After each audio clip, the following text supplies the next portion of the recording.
You rewrote the trust? Ashley hissed. Marian, her mother-in-law, set down her teacup. No, dear, I corrected a mistake.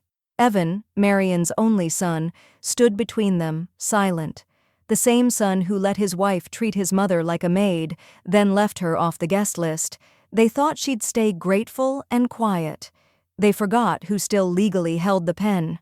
All right, before we dive into this crazy story, do me a favor. Subscribe and tell us where you're watching from? She texted come early to help set up. I arrived before the caterers. I left before dessert. The text arrived at 9:12 a.m., just as Marian was folding a freshly ironed blouse to wear. Ashley, hey, could you come early to help with prep? Maybe around 3-ish? Would mean a lot. There was no mention of dinner, no formal invite, but Marian chose to read between the lines, the way women do when they're trying to stay included. She laid the blouse gently on her bed and picked out a navy dress instead, the one with pearl buttons she'd worn to Evan's rehearsal dinner, soft heels, light foundation, a touch of lipstick. By 2:50 p.m., she pulled into the driveway with a container of her famous pecan bars in the passenger seat and a small gift bag with a hostess candle tucked inside. The windows of the house sparkled, holiday wreaths hung straight, the kind of presentation Ashley prided herself on. Pinterest perfect but strangely cold. Marian rang the bell. A moment later, Ashley opened the door wearing joggers, a top-knot bun, and a tight, brisk smile. Oh good, you're early. Marian smiled, lifting the container. Brought dessert? Ashley barely glanced at it. Awesome. Could you just pop that on the counter? We're kind of slammed. Here. She reached into a drawer and pulled out a pair of long yellow gloves. If you could knock out the dishes and maybe hit the downstairs bathroom real quick, I'll start on the table. Marian blinked. I thought. Ashley was already halfway down the hallway. Thanks so much. The kitchen smelled faintly of lemon cleaner and roasted rosemary. Dishes towered in the sink, wine glasses, mixing bowls, stray toddler spoons. Marian slid off her coat and set it gently on the back of a dining chair. She folded the sleeves of her dress, trying not to wrinkle it, and slipped the gloves on. By 3:30 p.m., her arms were damp to the elbows, and her makeup had begun to crease at the corners. From the living room, laughter floated. Ashley's sister had arrived. Her mother, too, draped in a silk wrap, sipping from a stemmed glass. Not once did anyone come to check on Marian. At 4:15, the vacuum came out. Ashley handed it over like a baton. Just a quick run through the entry, if that's okay. The caterers should be here soon, and you probably don't want to be in the chaos. Marian paused. Will Evan be back before? Ashley gave a tight-lipped laugh. Oh, he'll be home any minute. But yeah, you don't have to stick around. We didn't want you to feel overwhelmed by the noise. No place setting, no chair pulled out for her, not even a coat hook cleared. Marian nodded slowly. Of course. She left the pecan bars untouched on the counter and walked back to her car without another word. The cold had settled in, but she didn't turn on the heater. Not yet. Her hands still smelled faintly of bleach and lavender hand soap. Her dress was spotted from water splashes, the hem catching under her heel. At home, Marian moved through her quiet hallway, past the photos that hadn't been updated in years. She opened the hall closet and reached for the fireproof box tucked behind the extra bedding. Inside, every document she'd ever signed with Thomas, their wills, insurance, and the trust.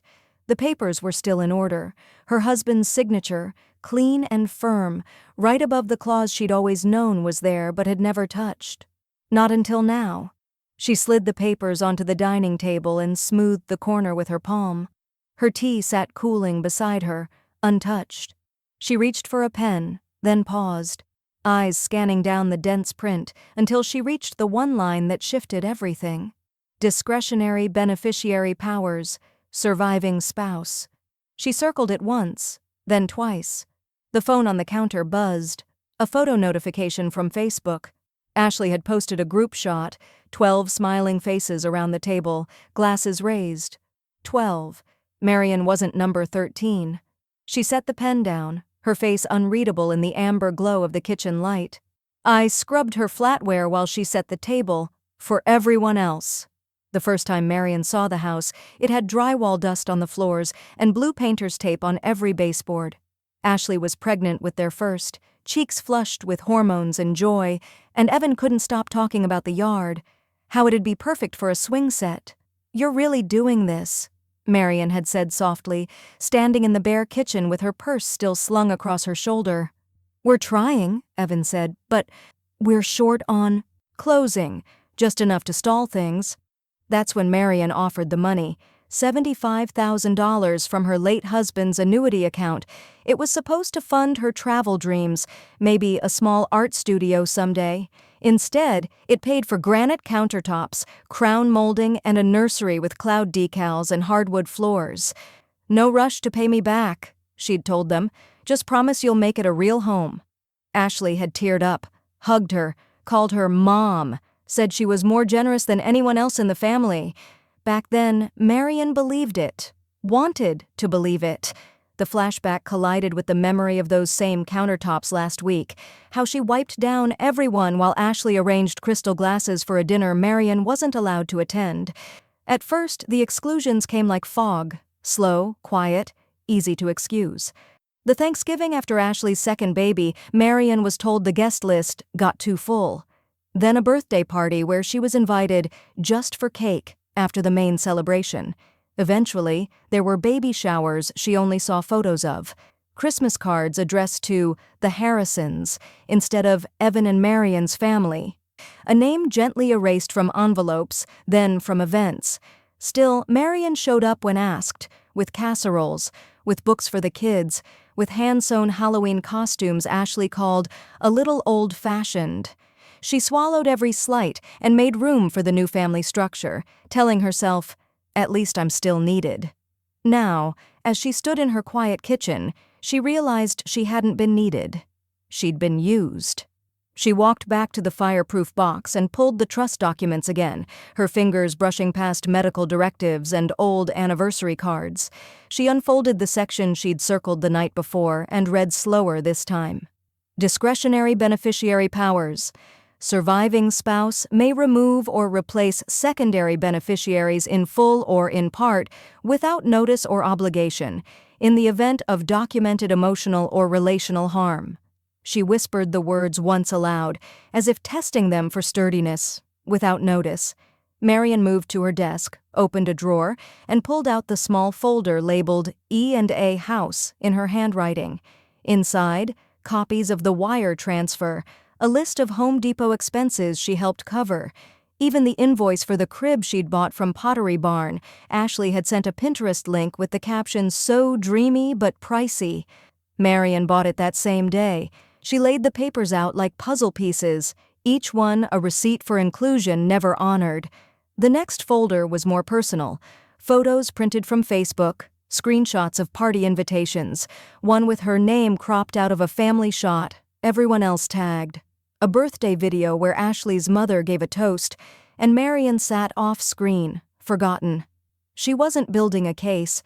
She was building a mirror, one Ashley might never look into, but Marian needed to. The house phone rang, slicing through the silence. She didn't answer. Instead, she sat back down at the dining table, fingers resting over the claws again. This time, she highlighted it in yellow. Then she flipped to a blank page in her legal pad and wrote 2 words at the top, in ink, beneficiary adjustment. She stared at the words, then picked up her phone and opened her email. To Francis Blake, Esquire. Subject, Trust Adjustment Inquiry. Hi Francis, hope you're well. I'd like to discuss the discretionary clause regarding secondary beneficiaries. Quietly, for now. Warmly, Marian Caldwell. She hit send. The paper still glowed on the table beneath the lamp, soft but unflinching. I stood at the sink while they toasted each other. My name wasn't even on a napkin. The moment her thumb hesitated over the screen, Marian already knew what she'd see. It was early the next morning, and the house still smelled faintly of lemon polish and old radiator heat. She sat at the kitchen table, nursing a second cup of lukewarm coffee when a ping from her phone broke the silence. Ashley had posted an album, Holiday Dinner 2023, So Full, So Thankful. Marian tapped, then paused mid-scroll. The first photo showed Ashley in a cream cashmere sweater, raising a glass in a perfectly lit dining room. Evan sat beside her, arm draped across the back of her chair, his smile effortless. 12 people sat at that long oak table. Ashley's parents, her sister, 2 couples from Evan's office. Even the neighbor with the French bulldog had made the cut. 12 people, 12 place settings. Marian counted twice to be sure. There was no 13th chair. No folded napkin waiting. No plate set in quiet expectation. And her name, absent from the tags. She kept scrolling. In one photo, Ashley's father made a toast, wine glass raised. In another, someone held up a handmade menu, its title etched in gold script, A Grateful Gathering. It listed 3 courses, each curated by the local caterer. Marian recognized the plates. They were hers. A wedding gift from Decad. Earlier, Wedgwood with cobalt trim, passed down to Evan and Ashley when they first bought the house. Ashley had once called them a bit stiff for our style, but they looked just formal enough in the photos now. Marian's hand lowered to her lap, and she sat there, still like a statue carved into the corner of someone else's celebration. No one had mentioned the dinner afterward. Not Evan, not Ashley, not a single, "Sorry you couldn't stay." Just silence that grew heavier with every photo caption. One image showed the table from overhead. Candles glowed, bread rolls steamed in linen-lined baskets. But what struck Marian wasn't the warmth. It was the symmetry. 12 chairs in a perfect oval, as if 13 would have ruined the aesthetic. She stood, walked to the small printer tucked beneath the bookshelf, and clicked the button. The hum of ink filled the room. 5 photos, each printed on glossy paper. She placed them in a manila envelope and wrote in neat script across the front, "Trust, justification, social dismissal." The absurdity of the label made her smile for the first time that day, but it didn't reach her eyes. She walked back to the dining room, pulled out the binder labeled Estate Active, and slid the envelope inside, behind her annotated copy of the trust. She paused to reread the clause from the day before. The same words stared back at her, clearer now than ever. Discretionary beneficiary powers. Surviving spouse may restructure without disclosure if neglect or mistreatment can be reasonably substantiated. 12 seats. No plate for her. It was substantiated. Marian sat down at her desk and opened her laptop. The email came easily this time. To Francis Blake, Esquire. Subject, Trust Adjustment, Next Step. Hi Francis, following up on our last conversation, I'm ready to proceed with restructuring. Quietly, for now. The documentation is ongoing. I'll be filing in batches. Warmly, Marian Caldwell. She hovered over the send button for only a breath. Click. As she closed her laptop, the furnace kicked on, flooding the room with a low, steady hum, warmth with structure. Outside, frost clung to the edges of the windows. Inside, clarity had settled. She stood, walked to the kitchen, and poured the last of the coffee down the sink. The dishes were clean. The counters wiped, the table cleared, just like they'd left her. This time, Marian wasn't going to clean up their mess. She was going to reallocate it. They thought I'd forget. I filed everything. The lawyer's voice was steady but pointed. You're not powerless, Marian. You're co-trustee. And from what I'm hearing, mistreatment isn't just implied. It's documented. Marian sat across from Frances Conway, her estate attorney of nearly 12 years, in a tidy office that smelled faintly of pine cleaner and old paper. Sunlight filtered through the blinds in soft bars across the mahogany table, where a binder of her late husband's trust lay open, tabs bristling like defensive feathers. I never wanted to make it ugly, Marian said, voice low. Frances raised an eyebrow. You're not making it ugly. You're enforcing what your husband intended, protection and respect. You're within full legal authority to restructure the trust. Marian nodded slowly, fingers tracing a highlighted line across the page. In the event the surviving spouse deems beneficiary relationships as harmful, disrespectful, or emotionally negligent, said spouse may, at her sole discretion, amend beneficiary designations without notice or contest. That line had once felt unnecessary. Now it felt like armor. Back home, Marian pulled a worn accordion file from the top shelf of her hall closet. It was labeled in faded ink, Family, Financial. Inside were receipts, transaction logs, and handwritten notes spanning nearly a decade. She spread them out on her kitchen table like puzzle pieces. The furnace clicked on in the background, warm air mingling with the cinnamon-scented candle flickering near the sink. But her focus was ice cold. $75,000 bank transfer for down payment, her initials on the memo line. Receipts for furniture she'd purchased as a housewarming gift, but which had filled 3 rooms. Printouts of text messages from Evan. "Mom, we're swamped. Any chance you could babysit this weekend?" Marian tallied over 60 weekend shifts. Unpaid. Unacknowledged. She turned to the trust's second half, the beneficiary schedule. Her pen hovered as she scanned names. Ashley's father, Ashley's sister, even Ashley's college roommate, named as a tertiary fallback in case of catastrophe. But nowhere, not even as a footnote, was Marian's niece Olivia, who had visited her every month and helped with groceries during flu season. And yet Ashley's father, who once called Marian old school in a sweet way, stood to inherit $10,000. She didn't feel fury, she felt data. Organized betrayal laid out in bullet points and dollar signs. She began assembling a new folder, Trust Revision Prep. Every document she placed inside came with a whisper of clarity. A canceled check for Evan's HVAC bill? In it went. An email chain where Ashley requested Marian not attend a birthday because space was limited, filed under social exclusion. She slipped in a photograph of the plateless dinner from Facebook, just in case anyone tried to rewrite the evening. She paused once, walking to the garage where her husband's old toolbox still sat beneath a cloth.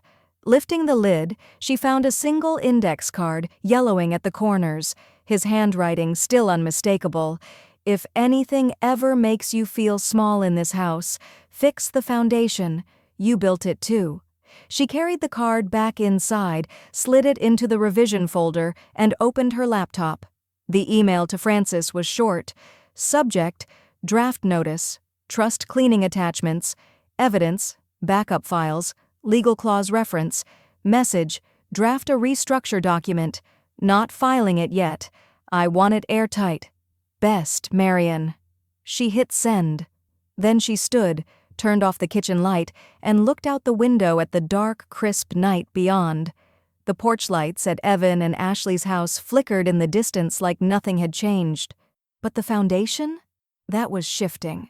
Upstairs in her filing cabinet, Marian reaches into the back drawer and slides out a sealed manila envelope labeled in her husband's hand. Final options. For Marian only. She doesn't open it. Yet. She just places it atop the growing trust revision folder. She used me to clean the house. I cleaned the trust instead. The click of the pen was louder than it should have been in the quiet office. Marian sat across from Francis with the revised trust packet laid out in front of her like a chessboard. Her hands were steady, her eyes unreadable. "Ready to make it official?" Francis asked, her voice low but steady. Marian didn't answer immediately. She looked down at the signature line bearing her name. Marian Grace Whitfield, surviving spouse and co-trustee. The air smelled faintly of legal paper and coffee from the receptionist's desk. Outside, a lawnmower buzzed across the courthouse green, but inside, everything stood still. "I cleaned her baseboards," Marian said suddenly, "while she chose charger plates." Francis blinked. "You don't have to explain this. It's all in the paperwork, legally and morally." "No," Marian said softly, "but I need to say it out loud. Just once, before I turn the page." She signed. 3 copies, blue ink exactly as required. Ashley's name was removed entirely. Not moved, not reduced. Erased. Evan's share was marked conditional, with a mediation clause inserted. If he didn't sit down with Marian, alone, no Ashley, his share would default to a women's re-entry scholarship Marian had established quietly the month before in her late husband's name. 40%, reallocated, clean, legal, permanent. The pen dropped to the desk with a faint clink. Frances sealed the documents and slid one folder across to Marion. "That's your copy. The others go to probate and the trustee database. You'll get a confirmation within 48 hours. Marion tucked the file into her bag, stood and exhaled like she had been holding her breath for months. On her way out, she passed a young woman in the lobby, maybe 30, holding a child on her hip while scanning paperwork with the other hand. The woman looked overwhelmed but determined. Marion paused for a moment and offered a small nod. That's who the scholarship was for. Not the entitled. The overlooked. Back in her car, Marion didn't drive home immediately. She parked by the lake her husband used to fish at and watched a heron glide over the water like it had somewhere better to be. Her phone buzzed on the passenger seat. A notification lit the screen. From the estate planning app Evan and Ashley had insisted on syncing last year, the one Marion had quietly kept access to. Change of trustee action recorded. She smiled. Elsewhere, probably mid-latte or mid-lunch, Ashley's phone buzzed with the same alert. And this time, Marion didn't picture Ashley's smug face. She pictured the flicker of confusion, the dawning awareness, the small, sharp moment where someone realizes they've miscalculated a woman they thought was decorative. Back home, Marion placed her file in the fireproof cabinet beneath the stairs, right next to the title to her house and the birth certificates of both her sons. Upstairs, she opened the closet and pulled down a sweater she hadn't worn since her husband's funeral. It still smelled faintly of his cologne. Pine, leather, something steady. She wrapped it around herself like armor. Then her phone buzzed again. This time, a text from Evan. "Ashley just got an alert about the trust. Can you call me? She's panicking." Marion didn't respond. Not yet. She walked out to the porch instead, sat in her wicker chair, and let the early spring breeze brush across her cheek. Somewhere in the house, the dishwasher hummed, the same one she had scrubbed weeks ago while Ashley adjusted lighting for her tablescape. Ashley had asked her to clean the house. So she did. She just started with the parts that mattered. Inside the Harrisons' kitchen, Ashley's phone dings again. She glances down, confused, then furious. On the screen, co-trustee Frances Conway has filed an official amendment to the trust, beneficiary modification attached. Ashley stares at the screen, breath caught. She hadn't even known Marion still had access. She meant to send it to her sister. She sent it to me instead. The ding came while Marion was placing fresh tulips into the old vase on her windowsill. Bright orange ones, the kind her husband used to buy for her every March. She glanced at her phone. One message, group thread, 3 names, Ashley, Mel, Sis, and her own. Her heart ticked once, then twice, then stopped cold. Ugh, she's like a housekeeper with boundary issues. So glad she left early. A second later came a follow-up. Oops, sorry, wrong thread, wrong thread. Marion's hand stayed frozen mid-air, tulip stem dripping water onto the floor. Housekeeper, boundary issues. She read it again, just to be sure. The words didn't blur. They sharpened. There was no apology in the second message, no backpedaling. Just that smug little emoji, like a wink dressed in condescension. She didn't respond. Not to the thread, not to the emoji, not to the ache blooming low in her chest. She finished arranging the tulips with trembling fingers, wiped up the small puddle of water on the floor, and made herself a cup of tea. The kettle whistled like a scream held under porcelain. She sat in the quiet, the warmth of the mug settling into her palms, and stared at nothing for a long time. Her breathing was even. Her shoulders, not slumped, but pulled inward, like a fortress folding in around a vulnerable city. She didn't cry. She clicked her phone open and pulled up her email. The cursor blinked at her like it was waiting for permission. To Frances Conway. Subject, forwarding for trust file, language support. She attached a screenshot of the group text. No commentary, no emojis, just the facts. She hovered over send for a breath, then clicked. Outside, the wind rustled through the hedges. A car passed. Somewhere, a dog barked at nothing in particular. Life went on, but something inside Marion had quietly crystallized. She stood and walked to the drawer by her desk, pulled out the manila folder labeled Disposition Support, behavioral justification. Slipped the printout of the text in behind ignored milestones and just before direct insults. She didn't need to dramatize it. It was already damning in its simplicity. An hour later, her phone buzzed again. This time it was a reply from Francis. "This is exactly the language we needed. Legally sufficient, morally egregious. Thank you, Marion." Marion exhaled. A different kind of breath this time, because it wasn't just a mistake. It was proof. She walked to her husband's old writing desk, the one he refused to replace even when the veneer peeled. She sat and opened the side drawer where he used to keep note cards and stamps. She pulled one out, a soft ivory card with gold edging. She wrote, "Today, she gave me exactly what I needed." A sentence that said more than any sit-down ever could. She signed it with her initials and slipped it into a new file. Final confirmations. Later that evening, Ashley sent another message, this time directly. "Hey, so sorry about earlier. Total slip. I was venting to Mel and didn't mean anything personal, just overwhelmed. You've always been such a help." No sincerity, no ownership, just cleanup in aisle 4. Marion didn't respond. Not then, not at all.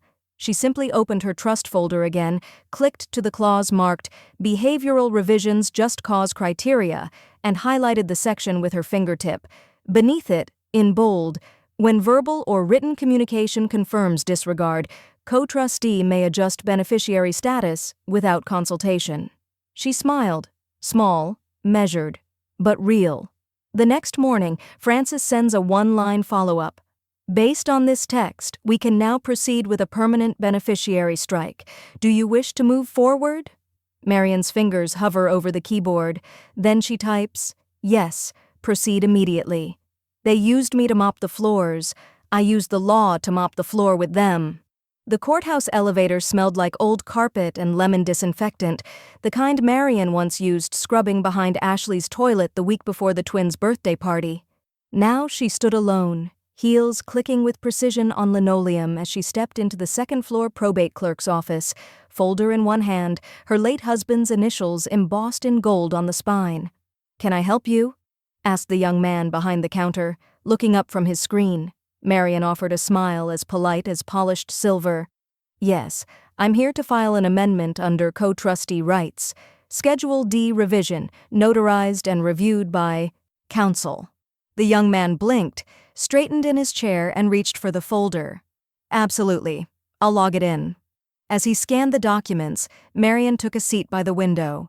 It overlooked a small parking lot where the leaves were beginning to crisp into autumn gold. She pulled out a pen from her purse, clicked it once, and wrote in her small leather-bound notebook, "Filed." No hesitation. 2 floors below, in the financial records department, a different document was already processing, submitted digitally by Francis 2 hours prior. It was the trigger clause Marion had quietly approved after receiving Ashley's text. If Evan contested any change to the trust, he would forfeit his portion by default. Contesting, they had learned, included influence by proxy. Ashley would push. Marion was sure of that. But Evan? That was still a variable.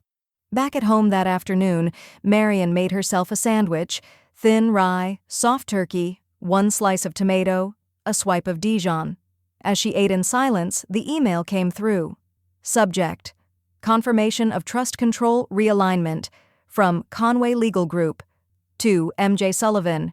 As of 2:14 p.m., full discretionary control has been transferred under your sole name. Challenge clause now active. All parties will be notified via certified mail by week's end. Marion folded the email printout and slid it into the folder labeled Final. That night, she slept soundly for the first time in weeks. No thoughts rattling against her ribs, no second-guessing, just the hush of a room she didn't need to clean for anyone else. By morning, the ripple had reached them. Ashley was first. Her name popped up in Marion's inbox. Subject line: Trust confusion? The message inside was a cocktail of faux politeness and veiled accusation. "Hi, Marion.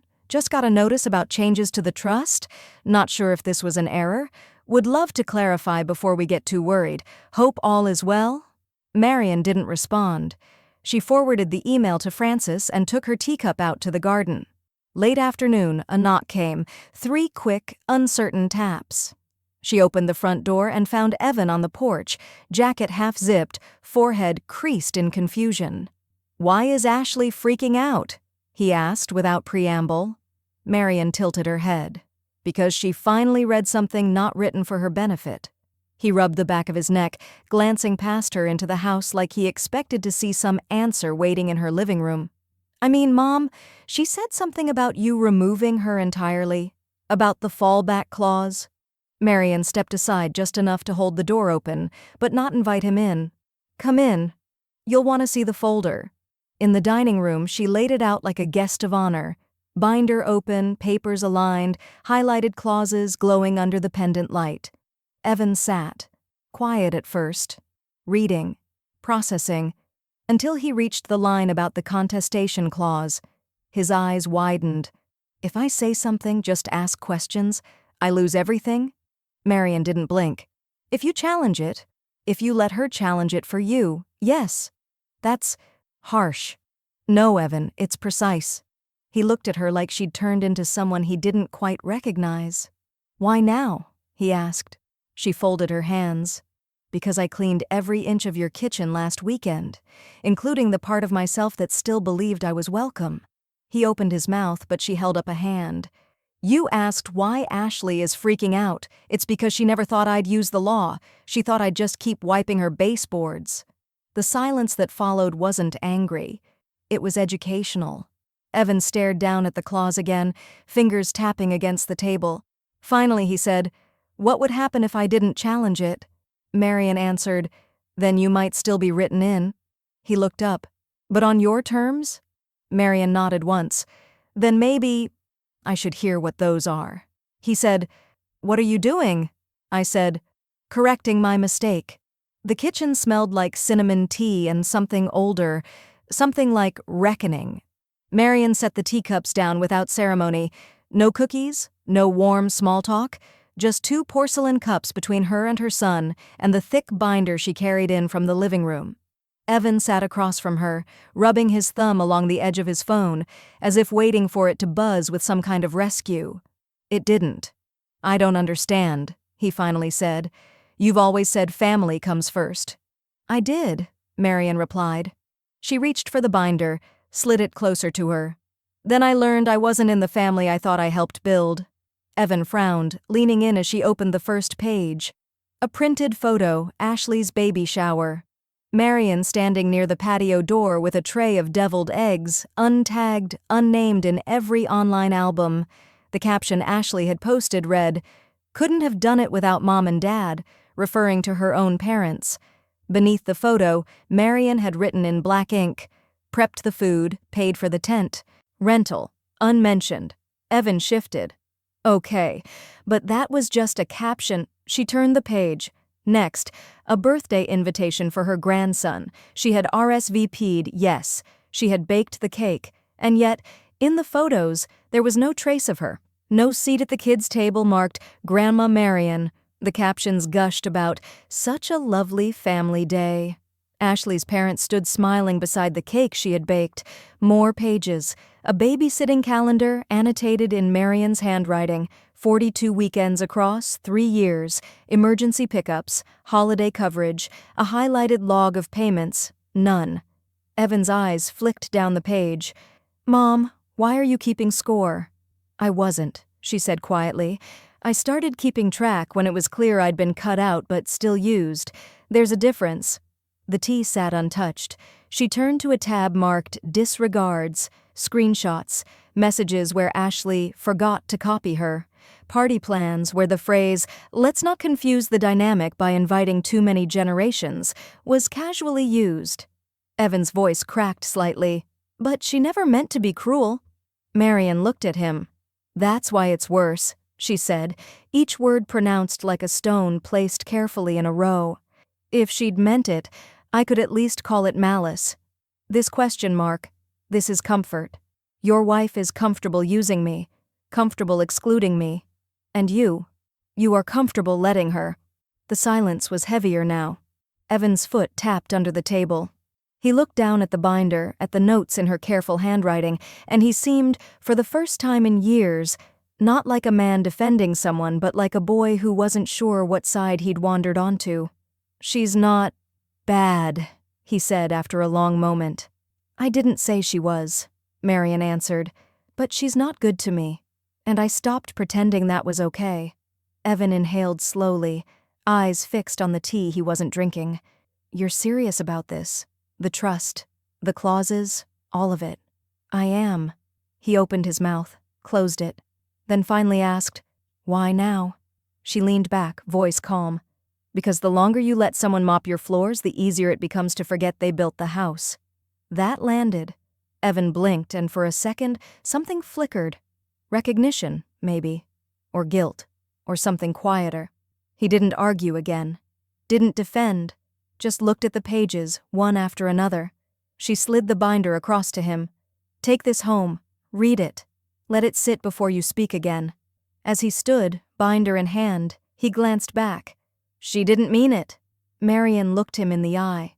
"That's why it's worse." She stood and walked to the kitchen sink, rinsing her empty cup. Over her shoulder, she added without turning, "And Evan, if you want to keep your place in this story, you better start writing your own page, not hers." "They sent me a holiday card. I sent them a certified notice." The envelope was red foil with a gold-embossed bow and the kind of forced cheer that grated at the corners of Marian's quiet living room. She stood at her front window, snow settling on the sill, as she turned the card over in her hand. The handwriting on the front was Ashley's, loopy, too polished, like it had been practiced in the mirror. Marian hadn't received so much as a phone call since the conversation with Evan. But now, 2 weeks before Christmas, this arrived like a performance dressed as peace. She opened it with a letter opener, careful not to tear the corners. Inside was a smiling photo collage: Evan, Ashley, the kids in matching pajamas, the dog in antlers. The caption read, "The Harrisons wish you warmth, joy, and family, wherever you may be this season." Underneath, in Ashley's tight cursive, "We're starting a new holiday rotation next year. Hope you'll be part of it." Rotation, like she was a box to be checked. A visiting guest, not the woman who paid for their first mortgage cushion and hand-stitched stockings when Ashley was still struggling to boil water. Marian let the card rest on the side table. The foil shimmered against the lamplight. She took out her phone, snapped a photo of it for her files, and walked to the kitchen counter where her laptop sat open beside her estate binder.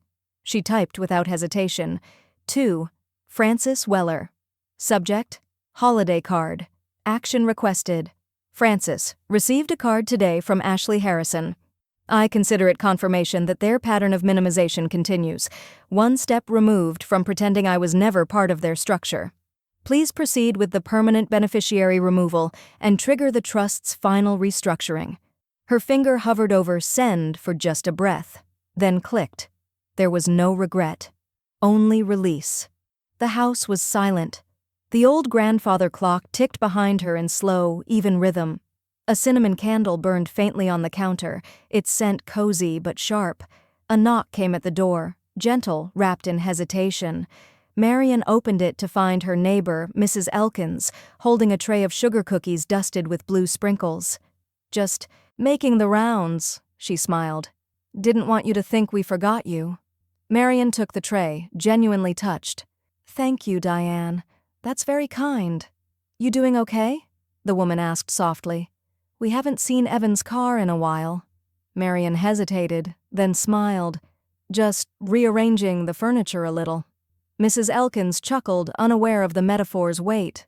"Well, if you need company on Christmas Eve, we've got an extra seat. Harold's brother's flight got canceled." "I may take you up on that," Marian said, watching the snow start to thicken behind her.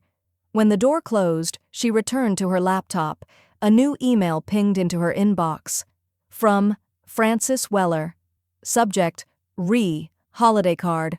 Action requested. Marian, understood. We filed the final trust adjustment and executed the permanent removal of Ashley and her dependents as secondary beneficiaries. Your charitable reallocations have also been notarized. Final documents en route. Done. That last word sat in her chest like a full stop at the end of a long sentence. Done. The quiet around her now felt different. Not hollow. Contained. She pulled the fireproof safe from the hallway closet and added the card from Ashley to her file labeled Patterns of Exclusion.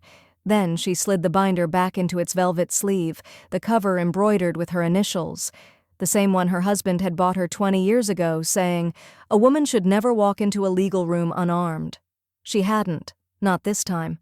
The printer whirred behind her. Frances had attached a preview of the final trust copy. Marion watched the first page slide out. The Marion Grace Wallace Trust. Revised distributions. Final. She pulled it from the tray. On the last line of page 3, beneath her signature, was a line that made her pause. Beneficiary clause adjusted for emotional harm and ongoing disregard. Her breath caught, but only briefly. She folded the page, sealed it in a new file folder, and placed it beside the cookies. Just as she poured herself a glass of water, her phone buzzed. A text. From Evan. "Ashley just saw an email from your attorney. What's going on, Mom?" Marion stared at the screen, took a slow sip, and whispered into the quiet, "You're about to find out how clean a holiday can really get. They didn't invite me to dinner. I made sure they couldn't buy the next one." The restaurant was one of those new places that served water in glass bottles and charged extra for artisanal ice. Marion didn't need to be there in person to picture it.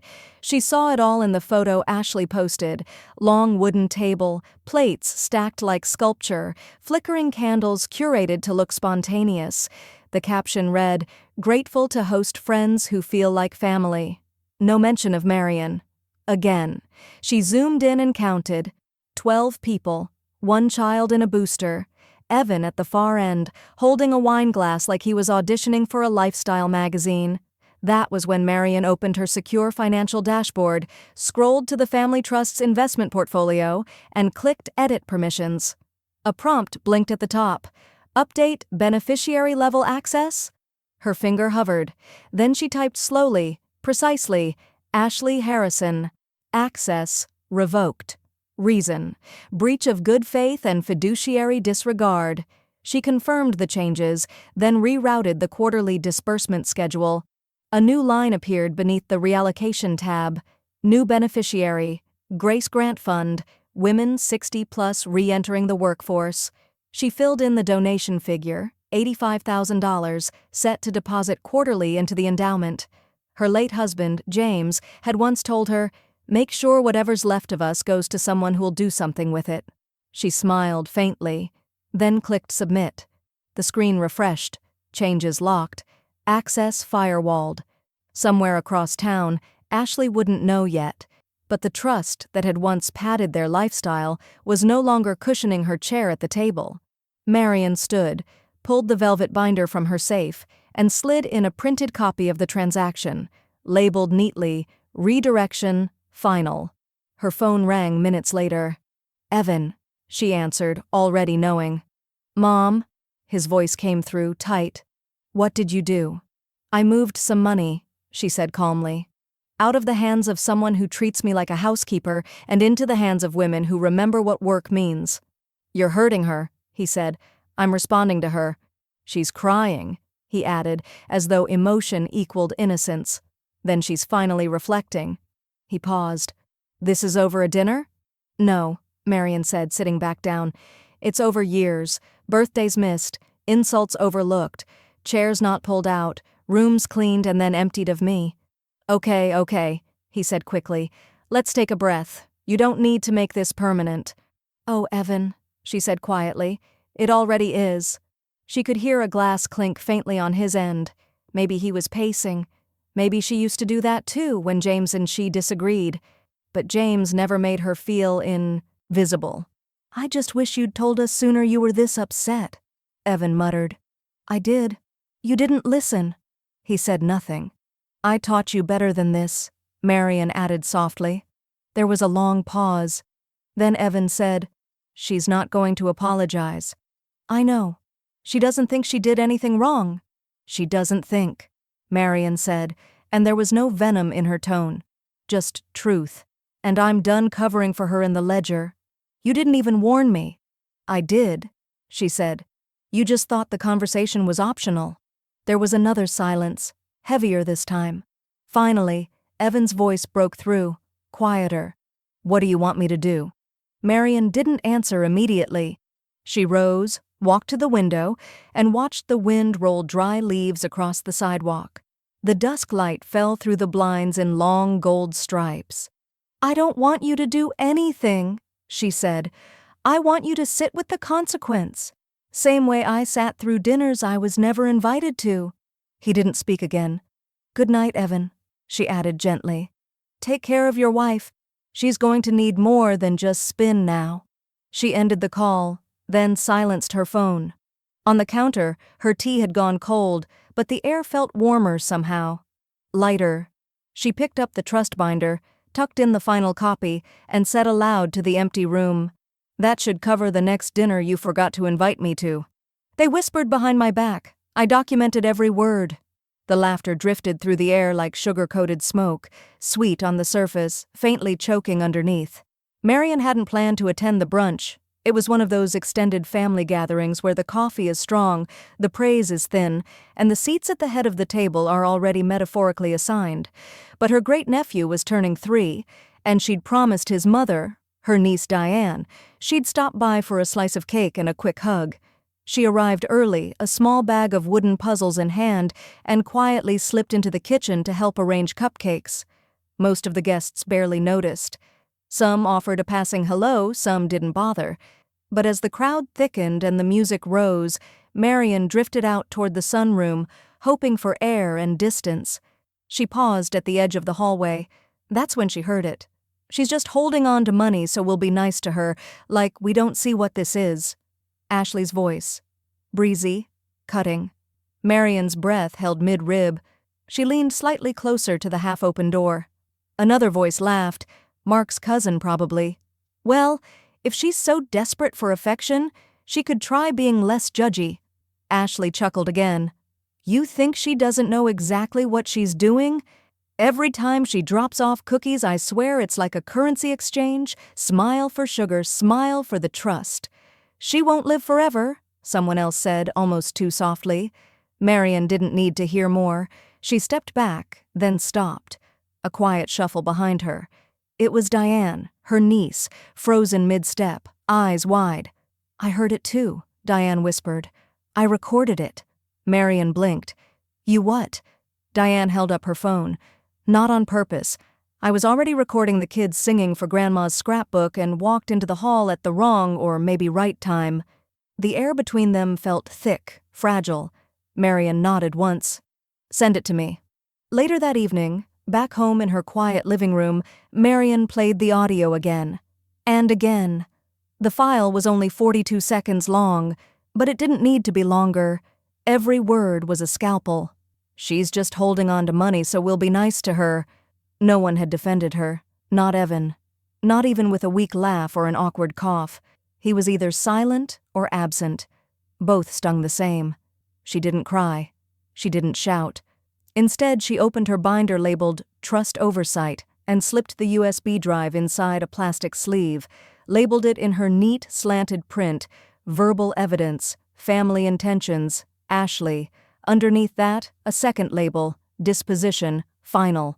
Then she logged onto her secure portal and uploaded the audio file directly into the shared drive with her estate attorney, Francis, along with a short note. To Francis, confirmed mockery, manipulation, and strategic cruelty. Please finalize the amendments as previously discussed. She clicked send, then closed the laptop. In the corner of her desk, the ceramic angel figurine Evan had given her years ago, back when he was still calling twice a week and asking for her peach cobbler recipe, stood tilting slightly, one wing chipped. She turned it to face the wall. The next morning, as the sun hit the frost-silvered porch, Frances called. I heard it, she said. No hello, just clarity. It's all the proof we need. Final amendment to the trust goes into motion this week. Marian exhaled slowly. Thank you. Frances paused. Do you want them notified? Marian smiled. Let them find out the way they prefer. Quietly, behind my back. She hung up the phone and stood for a long time.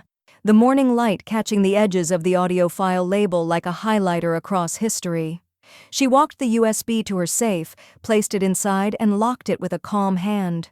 Her voice, when she whispered to the silence, was razor-sharp. They wanted whispers. I gave them a record. They took me off the guest list. I took them off the legacy. The frost hadn't lifted yet. Marion's boots crunched softly across the brittle grass of Everpine Cemetery, her breath coiling into the gray December air like unanswered questions. In her gloved hand, she held a single red rose, full-bloomed, defiant against the cold. She hadn't brought a wreath, not this year, just the flower and a purpose. Her husband's headstone stood where it always had, simple, dignified, and honest.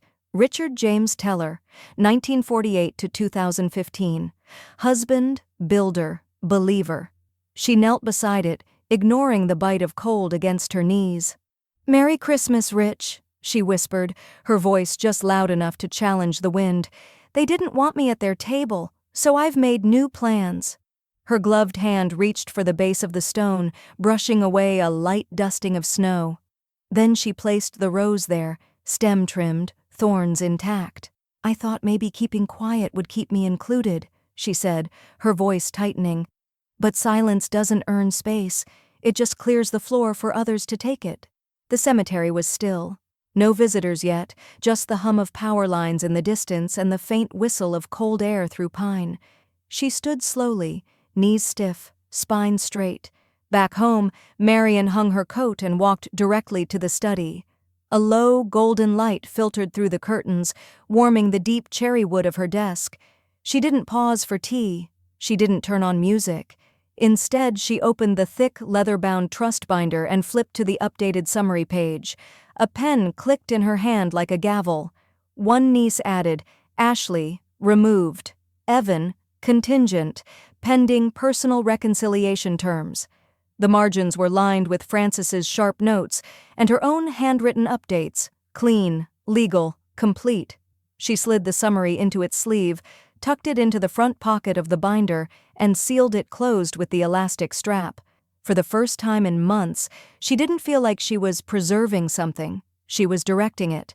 Then came the knock, not at her front door, on her computer screen, an email alert.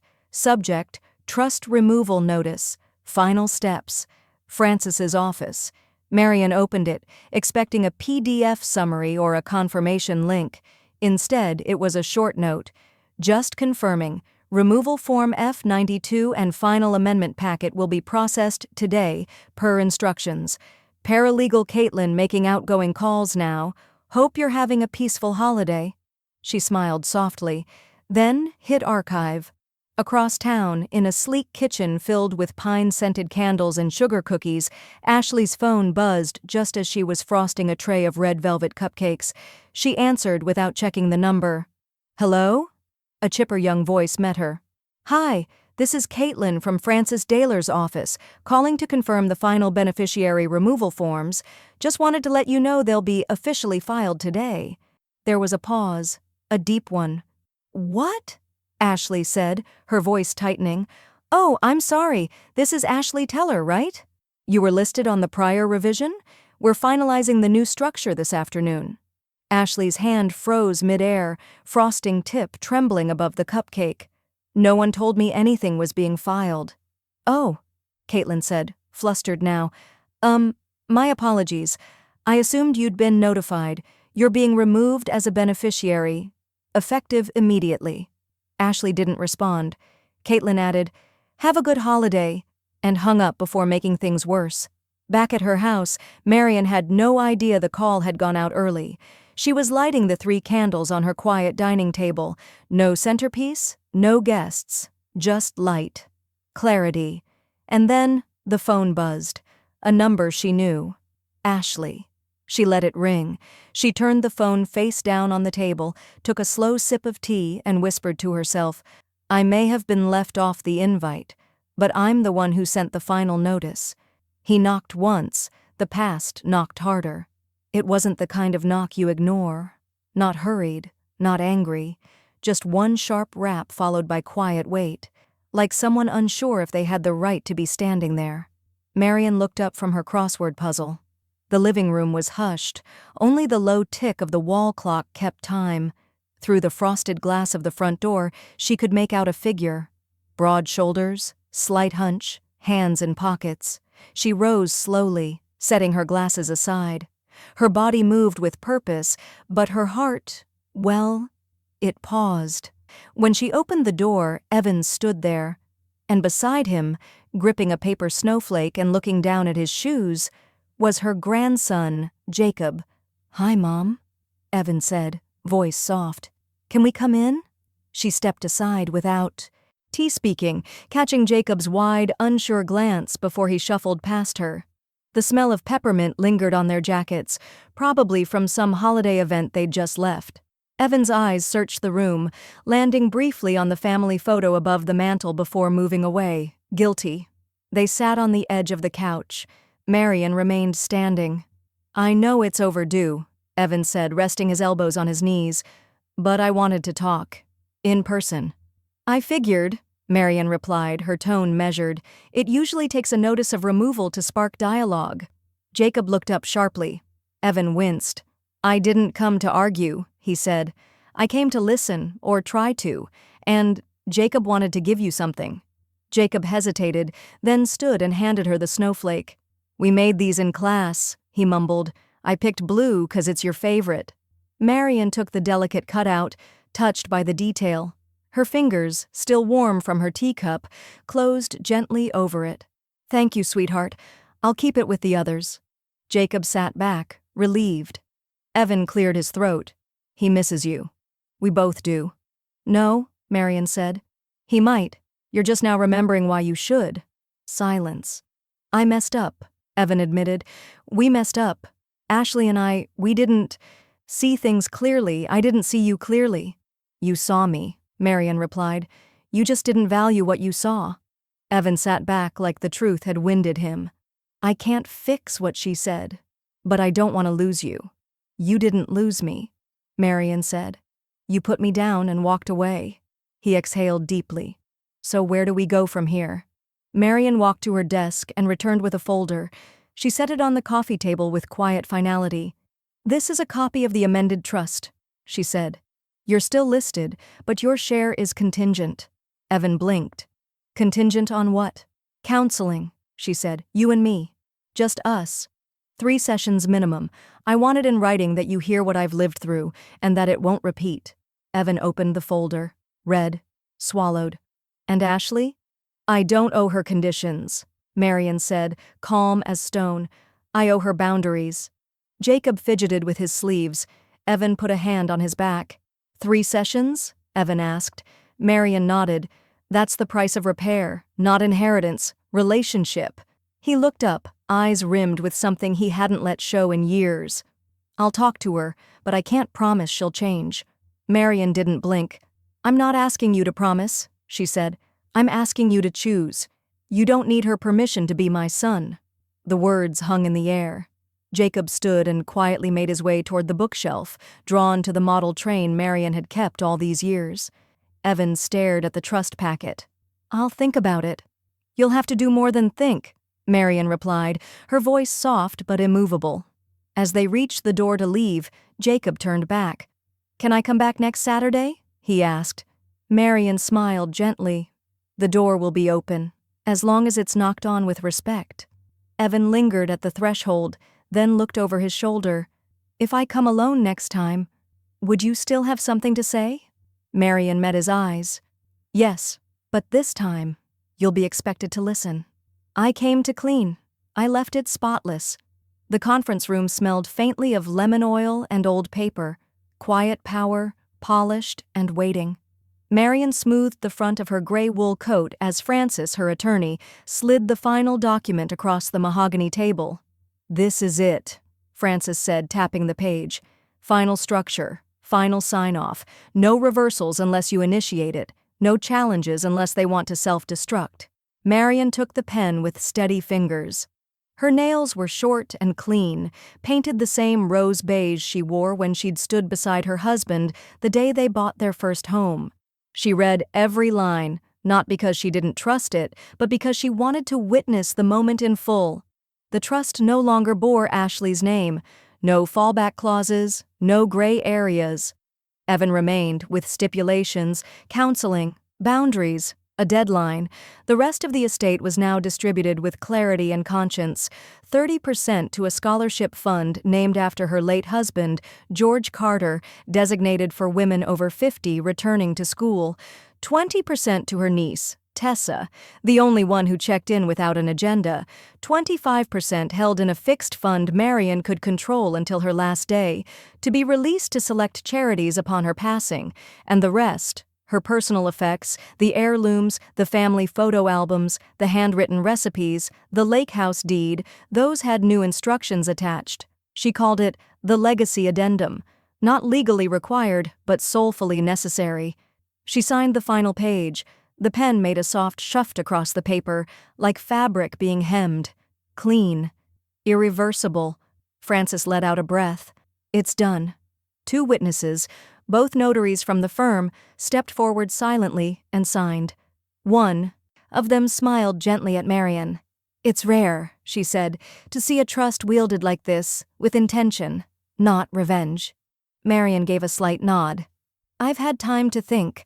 That's the gift people forget you have after 60, time and memory. Frances slid the papers into a folder and clasped it shut. Then she lifted her thermos of lukewarm green tea. To Marion Carter, who didn't just clean the kitchen but the legal code. Marion gave a soft laugh. To spotless exits.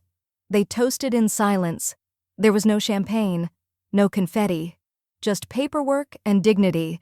Just the quiet finality of choice executed properly.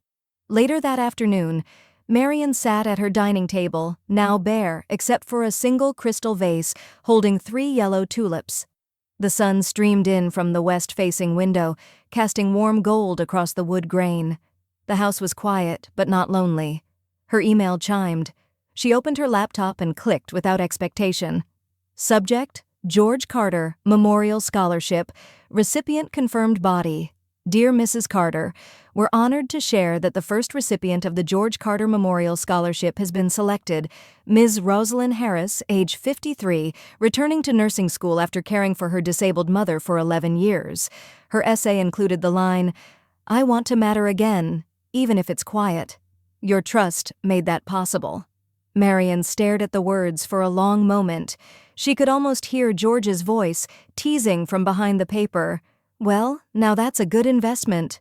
She touched the screen lightly with her fingertips, then printed the email. She folded it, slid it into the folder labeled Final Trust, Personal Copy, and sealed it. Then she stood, went to the linen closet, pulled out her old pair of yellow rubber gloves, walked them to the trash bin, paused, and let them drop in. Her phone buzzed, a text from Evan. Mom, I scheduled the first session. Next Tuesday. I want to start. She stared at the screen, unreadable, then typed one word. Okay. As she turned off the light and walked past her front door, a rustle caught her eye. An envelope slid halfway under the mat. Handwritten, no return address. She picked it up. Inside, a Christmas card. The handwriting unmistakable. Ashley. No apology. Just 6 words. We didn't mean to exclude you. They gave me gloves. I gave them legal polish. The smell of garlic butter floated through the house, warm and heady, clinging to the air like a memory that refused to fade. Marion stood at the edge of her dining room, watching Tessa slice crusty bread onto a wooden board. Laughter drifted in from the kitchen where her old friend Nora stirred soup, and Delia argued over wine pairings like they were at a Napa tasting and not in a 2-bedroom ranch outside Dayton. The table was modest. No centerpieces, no matching napkins, just good plates, the ones Marion had tucked away in storage for the right kind of company. Tonight, they were out. Tonight, she'd decided she was the right kind of company. She took a breath, slow, steady. Her joints ached, but not in the same way they used to. This wasn't weariness. It was the burn that follows heavy lifting, emotional muscle, used and finally respected. Tessa looked up. Aunt Marion, this smells amazing. It's your recipe, Marian said, taking her seat at the head of the table. Tessa grinned. No one makes it like you. Marian reached for her water glass and glanced at the manila folder sitting by her elbow. The newly notarized trust. She'd brought it not as a topic for the table, but as a symbol. It was done. Final. Every comma right where it belonged. Every dollar redirected with the precision of a woman who'd scrubbed too many floors and been thanked too few times. Her phone buzzed. One glance. A text from her financial advisor. All confirmed. Trust distributed. Per your instruction. No edits needed. L. Watson. She didn't reply. Instead, she slid the phone into her sweater pocket and turned back toward the table. We've waited long enough, she said. Let's eat. As bowls were passed and glasses filled, the evening unfurled like a second chance. The clink of spoons, the rustle of napkins, and every now and then, delighted bursts of shared stories. No one here looked at her like an obligation. No one here tracked her presence as something to be managed or minimized. This was her table now, fully, freely. Midway through dessert, apple crisp, slightly burned at the edges just how George used to love it, Nora leaned in. You look lighter, she said, like someone who just cleared out a storage unit full of ghosts. Marian smiled. I suppose I did. Tessa raised her glass.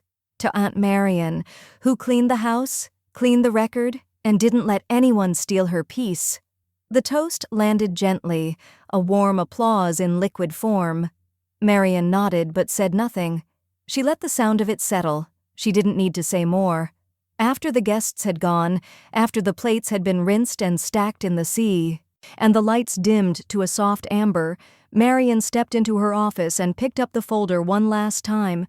The cover was embossed now, leather-bound, a gift from Francis with the title hand-pressed in gold foil, The Carter Legacy Trust, Final Revision.